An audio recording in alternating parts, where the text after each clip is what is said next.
কিছু বলে দিই আমার সম্বন্ধে। হ্যাঁ দাদা বলো। বক্তব্য রাখো। হাই, তো আজকে দীপকের বাড়িতে এসেছি। দীপকের আজকে বোনের বিয়ে। আজকে আমার 4টে জায়গায় নিমন্ত্রণ ছিল, 4টি স্টুডেন্টের বিয়ে। ম্যাক্সিমাম জায়গায় সব এক্সাইজ স্টুডেন্ট, তাদের বিয়ে। তো আজকে এসেছি, আসার পরে আমার স্টুডেন্ট সৌরভ, হরি, এদের সঙ্গে আমার বহুদিন দেখা হয় না। মানে কি এরা সেই জয়েন করে যাওয়ার পর এদের সঙ্গে একটা সংবর্ধনা অনুষ্ঠান দেবো, সে সময় এদের হয়ে ওঠে না, এরা টাইমও পায় না, সময় পায় না, কারণ ডিউটি তো জানোই সবাই আর কি। তো আজকে এদের সঙ্গে দীপকের বোনের বিয়ে, পূর্ণিমা, ও আমার স্টুডেন্ট আর কি। তো এই উপলক্ষে আজকে আসতে পেরে খুব একটা দারুণ পরিবেশ। সেই চাঁদের হাট বলা চলে আর কি, আমার স্টুডেন্ট সবাই। তার মধ্যে এরা দুজন এক্সাইজ কনস্টেবল, এবং আগামী দিনে এরাও WP, KP বা যে কোনো জায়গায়, আমি কথা দিচ্ছি ভিডিওর মাধ্যমে এরা সবাই চাকরি পেয়ে যাবে।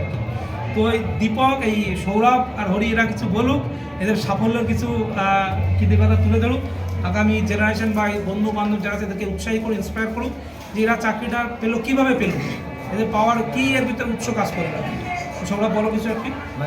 তো এখন বলতে গেলে বলতে হয় দাদার মক টেস্টের কথা।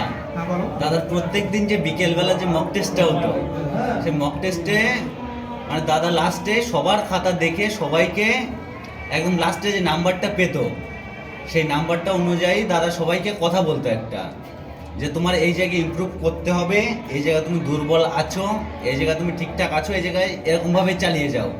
সেই জিনিসটা আমার মানে বিশাল পরিমাণে কাজে লেগেছে, যে আজকে আমি এই জায়গায় আসতে পেরেছি।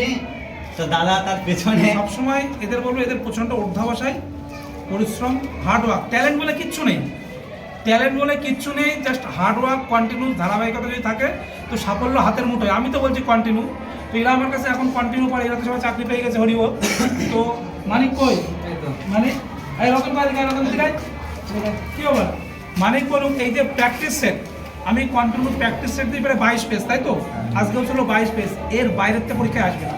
আমি কথা দিচ্ছি 100%, যদি এরপরে যে রিক্রুটমেন্টগুলো হবে বা আগেও যেটা হচ্ছে ঠিক একই কথাই বলেছি আর কি, চাকরি পাওয়া কোনো ফ্যাক্টরি না, যদি কেউ কন্টিনিউ ধারা পেবে আমার কথাটা শুনে 100% পাবে। এরা বলুক এদের যে কন্টিনিউ যে মক টেস্ট বা কন্টিনিউ প্র্যাকটিস করা হয়, যে আমার 22 পেজের যে শুধু প্র্যাকটিস, কিচ্ছু করা লাগবে, নাথিং, আর কিচ্ছু করা লাগবে, শুধু ওটা করে চাকরি পাওয়া, তাই তো নাকি? দাদার যা মক টেস্ট হয় সেই মক টেস্ট পড়লে আর আদার্স কোনো দরকার মানে কিছু দরকার হয় না। দাদা যা মক টেস্ট দেয়, 22 পেজের যে মক টেস্টটা হয়, প্রতিদিন যে প্র্যাকটিস করা যায়, তাহলে দাদা এখানে প্রায় 2 থেকে 250টা অঙ্ক আমরা পাই।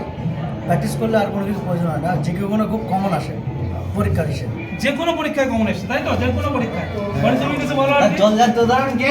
হ্যাঁ, এই যে সৌরভ, ঠিক আছে। সিরিয়াসলি ইংলিশে তোমরা যারা এই যে আমরা এক্সাইজে ইন্দ্র আসো, ইন্দ্র এক্সাইজে 30টা, ইংলিশের মধ্যে 27টা করেছিলাম আমি। কমন 27টা করেছিলাম আমি।